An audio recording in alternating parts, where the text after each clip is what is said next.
Salut à tous, c'est Greg pour l'Actu Gamer. Si t'es fan de jeux vidéo, t'es au bon endroit. Cette semaine, on va parler de King of Meat. It's Saturday night somewhere in the world, which means it's always time for King of Meat. King of Meat, c'est le prochain jeu du studio Glowmade. Il est édité par Amazon Games. Dans les faits, c'est un hack and slash classique. À travers différents types de niveaux, les joueurs doivent exploser le plus de choses possible durant leur partie.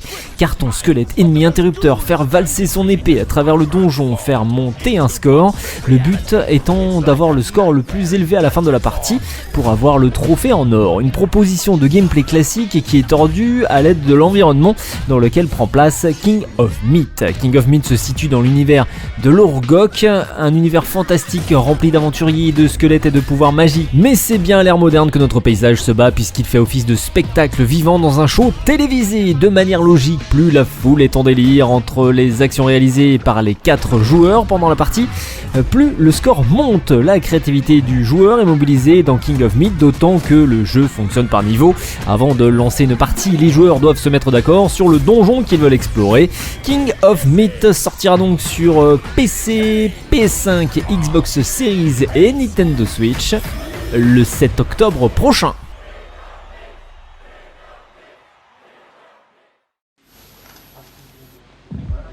Mes chers concitoyens, mes chers...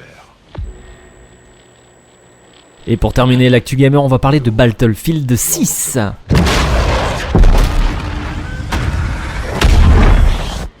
Nous sommes prêts, Monsieur le Président. Chers concitoyens, aujourd'hui est un jour sombre de notre histoire, marqué par cette odieuse attaque. Aucun pays n'est à l'abri. Pour ceux et celles qui sont en service, nos pensées vous accompagnent. Pour les mercenaires de la Pax Armata qui nous regardent, j'ai un message. C'est terminé. Tout le monde s'accorde à dire que Battlefield 6 propose des graphismes bluffants et un réalisme à toute épreuve, avec des détails apportés aux environnements, aux équipements et aux véhicules, les bâtiments destructibles et le nombre de débris que laisse le passage d'une roquette ou d'un tank. On pourrait s'attendre à un jeu magnifique en tout point. Pourtant, l'annonce de Christian Bull, le directeur technique de Ripple Effect, l'un des 4 studios derrière le titre, a réussi à calmer bien les ardeurs. Lors d'une interview accordée à Comic Book, Christian Bull a révélé que le jeu ne posséderait pas de ray tracing au lancement. Sur les centaines d'options de personnalisation, il faudra faire une croix sur cet atout majeur qui permet de donner des effets de lumière réalistes. Même dans un avenir proche, selon lui, la décision serait faite relativement tôt dans le développement, impactant aussi bien la campagne que le monde multijoueur ou encore le mode Battle Royale.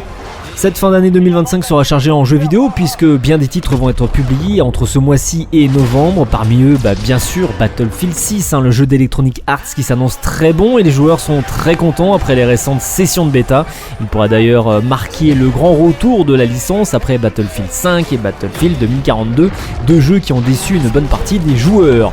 En rappel, Battlefield 6 sortira donc sur PC, PS5 et Xbox Series le 10 octobre prochain. C'était Greg pour l'Actu Gamer, bon game et à la semaine prochaine.